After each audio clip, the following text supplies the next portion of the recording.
Hi സുഖമായിരിക്കില്ല എന്നുള്ള കാര്യം ഉറപ്പാണ്. കാരണം എക്സാമിൻ്റെ സമയമല്ലേ, അങ്ങനെ പഠിച്ച് പരീക്ഷയ്ക്ക് അങ്ങനെ പഠിച്ച് കൺഫ്യൂഷനായി ടെൻഷനായിട്ട് ഒരുപാട് പേര് ഇരിക്കുന്നുണ്ടെന്ന് അറിയാം. അതുകൊണ്ടാണ് ഞാനിവിടെ ഒരു കാര്യം ചെയ്തത്, ദാറ്റ് ഒഴിവാക്കാനാവാത്ത ചോദ്യം. യെസ്, ഒഴിവാക്കാനാവാത്ത ചോദ്യം. എന്തിനാണ് ഒഴിവാക്കാനാവാത്ത ചോദ്യം എന്ന് പറഞ്ഞാൽ, ഷുവറായിട്ട് നമ്മൾ നിർബന്ധമായിട്ട് പഠിച്ചിട്ടുണ്ട്. കാരണം പരീക്ഷയ്ക്ക് എല്ലാ തവണയും പഠിച്ച് പരീക്ഷയ്ക്ക് വരാറുണ്ട്. പക്ഷേ ഒരു കാര്യം ശ്രദ്ധിക്കുക, ചോദ്യത്തിന് ഉത്തരം എഴുതുമ്പോൾ മാത്രം എല്ലാവർക്കും തെറ്റിപ്പോകാറുണ്ട്. അപ്പോൾ എന്താണ് ആ ഒരു ചോദ്യം എന്നുള്ളത്? അപ്പോൾ ഒഴിവാക്കാനാവാത്ത ചോദ്യത്തിൽ ഒന്നാമത്തെ ചോദ്യം ഉണ്ടോ നോക്കണേ. നമുക്ക് വന്നിരിക്കുന്ന ചോദ്യം എന്താ, സിമ്പിളാണ്, എല്ലാ തവണയും ചോദിക്കുന്നതിന് 3 dimensional approach of government to reduce poverty എന്ന് വെച്ച് കഴിഞ്ഞാൽ, ഇന്ത്യയിൽ ദാരിദ്ര്യം കുറക്കാൻ, എന്താണ് ദാരിദ്ര്യം കുറക്കാൻ വേണ്ടി ഗവൺമെന്റ് നടപ്പിലാക്കിയിട്ടുള്ള ത്രിമാന സമീപനം. അപ്പോൾ എന്താണ് ഈ ത്രിമാന സമീപനം അല്ലെങ്കിൽ 3 dimension? അത് ആദ്യം അറിയണം അല്ലേ. സംഗതി വേറെ ഒന്നുമില്ലടാ, 3D എന്ന് പറയല്ലോ, നമ്മൾ 3D എന്ന് പറയാറില്ലേ. അതായത് ഗവൺമെന്റ് എന്ത് ചെയ്തു, ഒരു കാര്യത്തിനെ ഗവൺമെന്റ് 3 ആംഗിളിൽ നിന്ന് നോക്കി കാണാൻ തുടങ്ങി. 1, 2, 3 ആംഗിളിലൂടെ നോക്കി കാണാൻ തുടങ്ങി. അതിനെയാണ് നമ്മൾ എന്ത് പറഞ്ഞത്, 3 dimension എന്ന് പറഞ്ഞത്. അപ്പോൾ ഈ 3 dimensional അപ്രോച്ച് എന്തായിരുന്നു എന്നുള്ളതാണ് ചോദ്യം എന്ന് പറഞ്ഞത്. അപ്പോൾ നമ്മളോട് ചോദ്യത്തിന്റെ ഭാഗമായിട്ട് എല്ലാ തവണ ഇത് വരാറില്ല. എത്ര മാർക്ക് എന്ന് വെച്ച് കഴിഞ്ഞാൽ നോക്കിക്കോളൂ, കണ്ട് ഞെട്ടൊന്നും വേണ്ട, 8 മാർക്കിന്റെ ചോദ്യമാണ് ഇത് വരാറുള്ളത്. ഓക്കെ, അപ്പോൾ 8 മാർക്ക് എല്ലാ തവണയും ചോദിക്കുന്ന ഈ ഒരു ചോദ്യം നിർബന്ധമായിട്ട് നിങ്ങൾ പഠിച്ചിരിക്കണം. എന്താണ് ആ ചോദ്യം എന്ന് വെച്ച് കഴിഞ്ഞാൽ, മിക്കവാറും പേരെന്താ എഴുതുക, 3 dimensional അപ്രോച്ച് എന്ന് പറയുമ്പോൾ എന്താ പറയുക, എല്ലാവരും എഴുതിയേക്കുന്ന ഒരു കാര്യം എന്ന് പറയുന്നത്, എല്ലാവരും നേരെ കൊണ്ടുപോയിട്ട് എന്ത് ചെയ്യും, ആ പ്രോഗ്രാംസ് എഴുതി വെക്കും. എന്തൊക്കെ എഴുതിയേക്കാം? ഒന്ന് സാറേ, ഫസ്റ്റ് വൺ എനിക്കറിയാം സെൽഫ് എംപ്ലോയ്മെന്റ് പ്രോഗ്രാമാണ്. സെക്കൻഡ് വൺ വേജ് എംപ്ലോയ്മെന്റ്, അഥവാ ഒന്നാമത് നമ്മൾ പറഞ്ഞ സ്വയം തൊഴിൽ പദ്ധതികൾ, രണ്ടാമത്തെ കൂലി തൊഴിൽ പദ്ധതികൾ, മൂന്നാമത്തെ എനിക്കറിയുന്ന കാര്യമാണ് സോഷ്യൽ സെക്യൂരിറ്റി പ്രോഗ്രാം, നാലാമത്തെ ഫുഡ് സെക്യൂരിറ്റി പ്രോഗ്രാം. ഇത്രയല്ലോ സാറേ, സിമ്പിൾ അല്ലേ എന്ന് പറഞ്ഞിട്ട്. പക്ഷേ ഒരു കാര്യം കേട്ടോളൂ, അതല്ല ഉത്തരം വരേണ്ടത്. കാരണം ഇവിടെ ചോദിച്ച 3 dimensional അപ്രോച്ച് എന്നാണ്. ഗവൺമെന്റിന്റെ 3 സമീപനങ്ങളാണ് ചോദിച്ച, പ്രോഗ്രാംസ് അല്ല. അപ്പോൾ എല്ലാവരും തെറ്റിക്കുന്ന ഒരു ചോദ്യം കൂടിയാണ് ഈ 8 മാർക്കിന്റെ ചോദ്യം. അപ്പോൾ എന്തൊക്കെ എങ്ങനെയൊക്കെ എവിടെയൊക്കെ എഴുതണം എന്ന കാര്യം നമുക്ക് നോക്കാം. പിന്നെ ഇതിന്റെ ബി പാർട്ട് ക്വസ്റ്റ്യൻ ആണ്, ക്രിട്ടിക്കലി ഇവാലുവേറ്റ് ദം. നമ്മൾ ഇതിനെ കൃത്യമായിട്ട് എന്തിനാണ് പരിശോധിക്കാനോട് പറഞ്ഞത്, എങ്ങനെയാണ് വിമർശനാത്മകമായിട്ട്. വിമർശനം എന്ന് പറഞ്ഞാൽ തന്നെ കുറ്റവും കുറവുകളൊക്കെ അവിടെ പറഞ്ഞിരിക്കണം എന്ന് അർത്ഥം അല്ലേ. അപ്പോൾ എങ്ങനെയൊക്കെ ഈ കുറ്റവും കുറവുകളൊക്കെ പറഞ്ഞിട്ട് നമുക്ക് ഈ ഉത്തരം എങ്ങനെ എഴുതാം നമുക്ക് നോക്കാം. ആദ്യമായിട്ട് നോക്കിക്കൊള്ളാം, ഒന്നാമത്തെ അപ്രോച്ചാണ് ഗവൺമെന്റ്, ആദ്യ ഗവൺമെന്റിന്റെ സമീപനം എന്ന് പറഞ്ഞത് ഗ്രോത്ത് ഓറിയന്റഡ് അപ്രോച്ചാണ്. എന്ന് വെച്ചാൽ എന്താണ്, വളർച്ചയെ അടിസ്ഥാനമാക്കിയുള്ള സമീപനം അല്ലേ.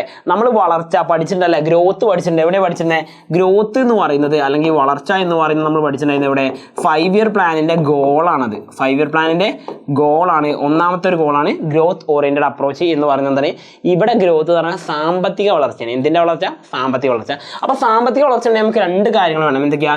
GDP യും പെർ ക്യാപിറ്റ ഇൻകം. എന്താണ് GDP? GDP എന്ന് പറഞ്ഞാൽ ഒരു രാജ്യത്തിന്റെ ദേശീയ വരുമാനത്തെ നമ്മൾ പറയുന്നവരാണ് GDP. എന്താണ് പറയാറുള്ളത്? ഒരു രാജ്യത്തിന്റെ ദേശീയ വരുമാനമാണ് GDP എന്ന് പറയുന്നത്. പെർ ക്യാപിറ്റ ഇൻകം എന്താണ്, ഒരു രാജ്യത്തിന്റെ അല്ല, ഓരോരുത്തരുടെയും വരുമാനത്തിന് നമ്മൾ എന്ന് പറയുന്നത് പെർ ക്യാപിറ്റ ഇൻകം, അല്ലെങ്കിൽ എന്താ പറയുക, മൂലധന വരുമാനത്തിന് നമ്മൾ പറയാറുണ്ട്, അല്ലെങ്കിൽ ആളോഹരി വരുമാനം എന്ന് പറയാറുണ്ട്. ആളോഹരി വരുമാനം.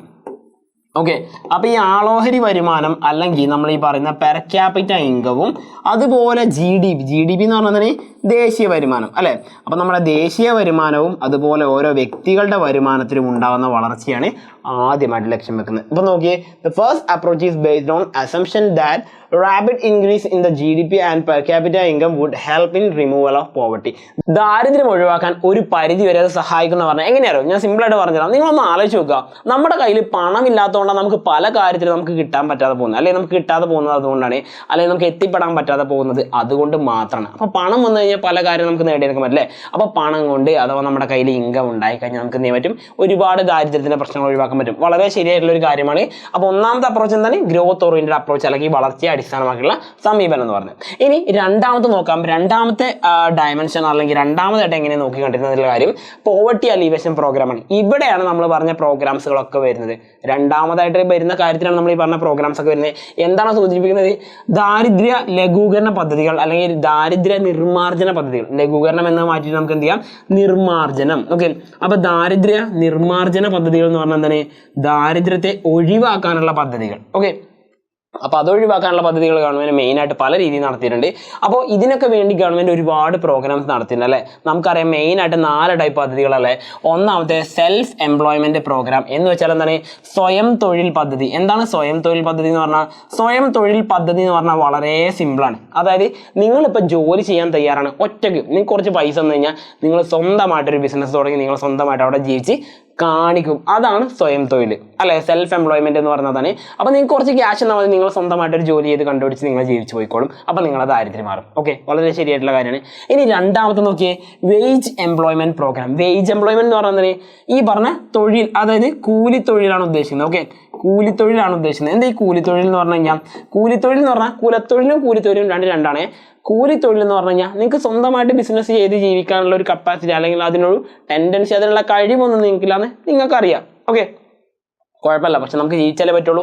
അപ്പം എന്ത് ചെയ്യും? ഗവൺമെന്റ് നിങ്ങൾക്ക് ആരുടെയെങ്കിലും കീഴിൽ ജോലി തരും, അവർ പറയുന്ന ജോലി ചെയ്യുന്നു, നിങ്ങൾക്ക് അതിന് കൂലി കിട്ടണം. അപ്പോൾ അതിനെയാണ് നമ്മൾ എന്താ പറയുന്നത്? വെയ്ജ് എന്ന് പറയുന്നത് അല്ലേ, അല്ലെങ്കിൽ കൂലി എന്ന് പറയുന്നത്. അങ്ങനെയുള്ള കൂലി തൊഴിൽ പദ്ധതികളാണ് രണ്ടാമതായിട്ട് വരുന്നത്. ഇനി മൂന്നാമതായിട്ട് ഗവൺമെന്റ് നടത്തിയ പദ്ധതികൾ ഏതൊക്കെയാണ്? സോഷ്യൽ സെക്യൂരിറ്റി പ്രോഗ്രാം അഥവാ സാമൂഹിക സുരക്ഷാ പദ്ധതികൾ. എന്താണ്? സാമൂഹിക സുരക്ഷാ പദ്ധതികൾ. ഓക്കെ, അപ്പോൾ ഇതിൻ്റെയൊക്കെ എക്സാമ്പിൾ സഹിതം നിങ്ങൾ പഠിച്ചിട്ടുണ്ടാവും, നിർബന്ധമായിട്ടും അത് പഠിച്ചിരിക്കണം. സാമൂഹിക സുരക്ഷാ പദ്ധതികൾ എന്ന് പറയുമ്പോൾ എന്താണ്? നമുക്ക് പെൻഷൻ തരാറുണ്ട്, സ്കോളർഷിപ്പ് തരാറുണ്ട് അല്ലേ. അപ്പോൾ ഇങ്ങനെയുള്ള പദ്ധതികളൊക്കെയാണ് എന്ത് പറയുന്നത്? സാമൂഹിക സുരക്ഷാ പദ്ധതികൾ. ലാസ്റ്റ് ആൻഡ് ഫൈനലായിട്ട് അതിൽ വരുന്നതിന് ഫുഡ് സെക്യൂരിറ്റി പ്രോഗ്രാം, അല്ലെങ്കിൽ നമ്മൾ മലയാളത്തിൽ പറയുന്നത് ഭക്ഷ്യ സുരക്ഷാ പദ്ധതികൾ അല്ലേ. ഭക്ഷ്യസുരക്ഷാ പദ്ധതികൾ ഒരു 6 എണ്ണമൊക്കെ നിങ്ങൾ മിനിമം പഠിച്ചിട്ടുണ്ടാവും. അപ്പോൾ അതുകൊണ്ട് ഭക്ഷ്യസുരക്ഷാ പദ്ധതികൾ എന്ന് പറയുമ്പോൾ ഏതൊക്കെ നമുക്ക് വരിക? നമുക്ക് സിമ്പിൾ ആയിട്ടല്ലേ, പബ്ലിക് ഡിസ്ട്രിബ്യൂഷൻ സിസ്റ്റം എന്ന് വെച്ചാൽ ഈ പറഞ്ഞ പൊതുവിതരണ സമ്പ്രദായം, സിമ്പിളായിട്ട് പറഞ്ഞ റേഷൻ കട സംവിധാനങ്ങൾ, അതുപോലെ മാവേലി സ്റ്റോറുകൾ, നീതി സ്റ്റോറുകൾ, ഇതൊക്കെ എന്താണ്? ഫുഡ് സെക്യൂരിറ്റിക്ക് വേണ്ടി അല്ലെങ്കിൽ ഫുഡ് ഡിസ്ട്രിബ്യൂഷൻ കൃത്യമായിട്ട് നടത്താൻ വേണ്ടി അല്ലെങ്കിൽ ഭക്ഷ്യസുരക്ഷ കൃത്യമായി നടപ്പിലാക്കാൻ വേണ്ടി കൊണ്ടുവന്ന പദ്ധതികളാണ്. അപ്പോൾ അതൊക്കെ എന്ത് ചെയ്യുക? നമുക്ക് സെറ്റാക്കി പഠിച്ചേ പറ്റുള്ളൂ. അപ്പോൾ ഇത്രയും കാര്യങ്ങളാണ് നമ്മൾ എന്തിൽ പഠിക്കേണ്ടത്? ഗവൺമെന്റ് നടത്തിയ പദ്ധതികളുടെ കാര്യത്തിൽ പഠിക്കേണ്ടത്. ഇനി ഈ പറഞ്ഞ 2 ഉണ്ടല്ലോ, ഇത് പിന്നെ റിപ്പീറ്റ് ചെയ്ത് വരും. എവിടെയാണോ? അതാണ് നമ്മുടെ മൂന്നാമത്തെ അപ്രോച്ച് എന്ന് പറയുന്നത്, മിനിമം നീഡ്സ് പ്രോഗ്രാം. എന്ന് വെച്ചാൽ മിനിമം നീഡ് എന്ന് പറഞ്ഞാൽ ഒരാൾക്ക് മിനിമം ജീവിച്ച് പോകാൻ വേണ്ട കാര്യങ്ങൾ കൊടുക്കുന്ന പദ്ധതികളാണ് എന്ത് പറയുന്നത്? ഈ പറഞ്ഞ മിനിമം നീഡ് പ്രോഗ്രാം എന്ന് പറയുന്നത്. അപ്പോൾ നോക്കി, the third approach to provide minimum basic amenities to the people. For example, food grains. എന്താണ് ഫുഡ് ഗ്രെയിൻസ് എന്ന് പറഞ്ഞാൽ? ഭക്ഷ്യധാന്യങ്ങൾ. At subsidised rate education, health, water supply, sanitation will improve standard of living. അതായത് സിമ്പിളായിട്ട് പറയുന്നത് ഇതിൻ്റെയൊക്കെ ലക്ഷ്യം എന്താ പറയുക? ഒരു മനുഷ്യൻ ഇവിടെ ജീവിച്ച് പോകണമെങ്കിൽ അയാൾക്ക് ഒരു സ്റ്റാൻഡേർഡ് ആയിട്ടുള്ള ലൈഫ് വേണമല്ലേ. സ്റ്റാൻഡേർഡ് ലൈഫ് എന്ന് പറഞ്ഞാൽ ഒരു മാന്യമായ രീതിയിൽ ജീവിച്ചോണം. തെരുവിൽ കിടന്നുറങ്ങാത്ത, അതുപോലെ തന്നെ നന്നായിട്ട് വിദ്യാഭ്യാസം കിട്ടുന്ന, നല്ല ഭക്ഷണം കിട്ടുന്ന, നല്ല കുടിവെള്ളം കിട്ടുന്ന, സുരക്ഷിതമായി ഉറങ്ങാൻ പറ്റുന്ന ഒരു ലൈഫ്. അതാണ് സ്റ്റാൻഡേർഡൈസ്ഡ് ലൈഫ് എന്ന് പറയുന്നത്.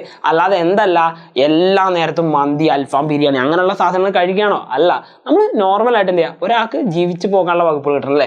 അങ്ങനെയുള്ള സ്റ്റാൻഡേർഡ് ഓഫ് ലിവിങ് കിട്ടാൻ എന്തൊക്കെ വേണം? നമുക്ക് ഫുഡ് ഗ്രെയിൻസ് വേണം, ഭക്ഷ്യധാന്യങ്ങൾ വേണം. അത് എങ്ങനെ തരും? സബ്സിഡൈസ്ഡ് റേറ്റ് എന്ന് വെച്ച് കഴിഞ്ഞാൽ കടകളിൽ 40 രൂപ കിട്ടുന്ന അരി നമുക്ക് എന്ത് ചെയ്യുന്നു?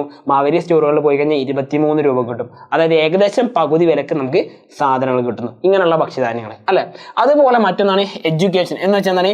വിദ്യാഭ്യാസം കൊടുക്കണം, അതുപോലെ ഹെൽത്ത് കൊടുക്കണം അഥവാ ആരോഗ്യ സംവിധാനങ്ങൾ ഉറപ്പുവരുത്തണം, അതുപോലെ വാട്ടർ സപ്ലൈ അഥവാ ജല സംവിധാനങ്ങളല്ല ഉദ്ദേശിക്കുന്നത്, നമുക്ക് കുടിവെള്ള സംവിധാനങ്ങൾ ഇവിടെ നൽകിയിരിക്കണം.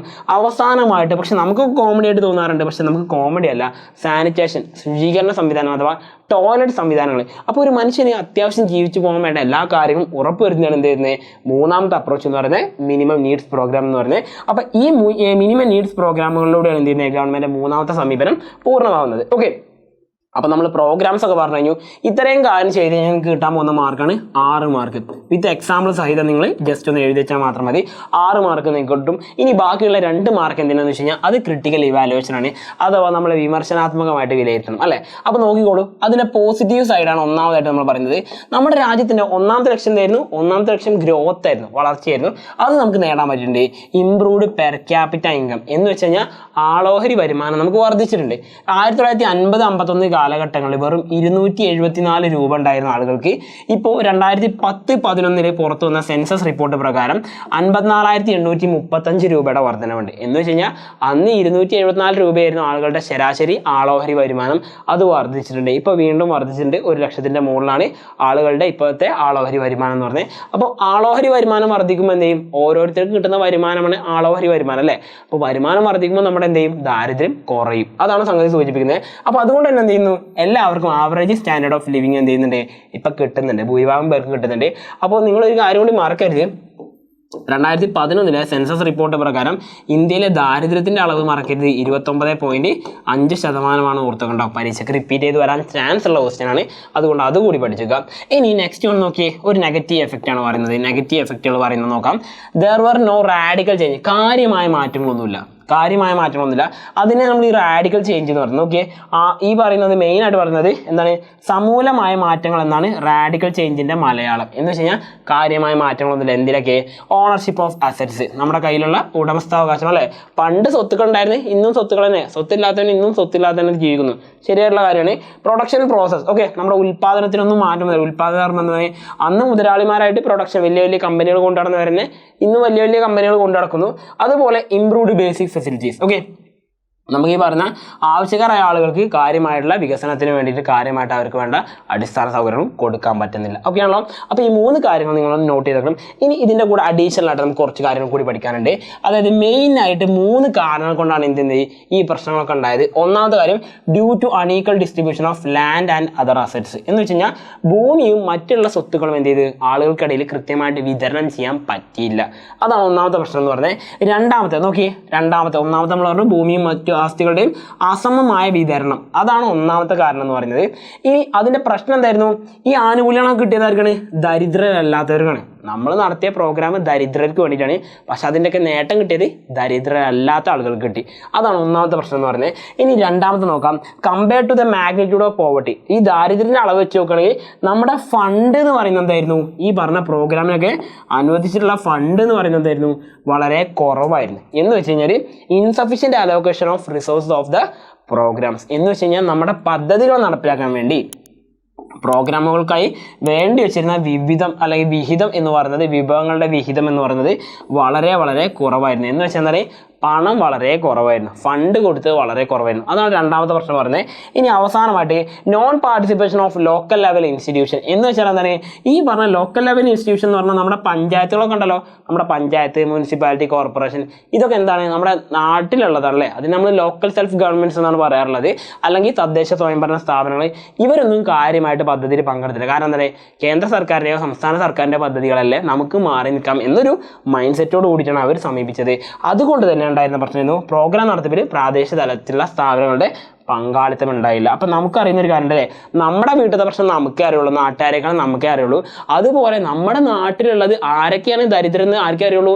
ഈ പ്രാദേശികമായിട്ടുണ്ടാകുന്ന ഭരണ സംവിധാനത്തിനെ അറിയുള്ളൂ. പക്ഷെ അവരതിൽ നിന്ന് മാറി നിന്ന് കഴിഞ്ഞാൽ പിന്നെ പദ്ധതി നടപ്പിലാക്കുമോ? ഇല്ല. അപ്പോൾ ഇത്രയും കാര്യങ്ങളാണ് നിങ്ങൾ എന്തിന് കൃത്യമായിട്ട് നോട്ട് ചെയ്ത് വെക്കേണ്ടത്. അപ്പോൾ ഇത്രയും കാര്യം ചേർത്ത് കഴിഞ്ഞാൽ മക്കളെ ഉറപ്പായിട്ട് ഞാൻ ഒരു കാര്യം പറയാം.